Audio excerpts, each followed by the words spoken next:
শুভ সকাল ফেসবুকবাসী। তো সকাল সকাল আসলে বের হয়ে গেলাম হাঁটতে। আসলে সকালে হাঁটতে ভালোই লাগে, কিন্তু কথা হলো সকালে ঘুম থেকে উঠতে ইচ্ছে হয় না। আর এটাই হলো মেন রিজন যে সকালে হাঁটা হয় না।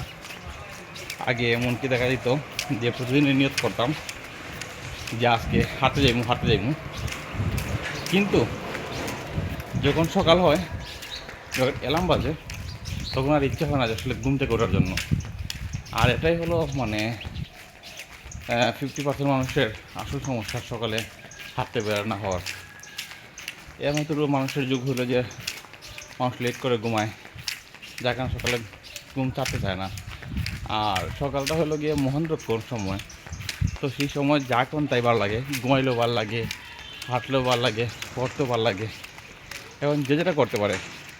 এবং যদি আপনি কষ্ট করে আসলে কোনোভাবে বিছানা থেকে উঠে যান, যেমন হাঁটা লাগবেই, তাহলে কিন্তু ভালো লাগবে এবং সারাদিনটাই যাবে আসলে ভালো। তো সকাল সবাই হাঁটবেন। আর শীতের সময় আসলে একটা বেস্ট সময় হলো হাঁটার। অনেকেই হাঁটে, অনেকেই পাইছে এখানে হাঁটতে হাঁটতে। হাঁটবেন, সুস্থ থাকবেন, ভালো থাকবেন। ধন্যবাদ সবাইকে।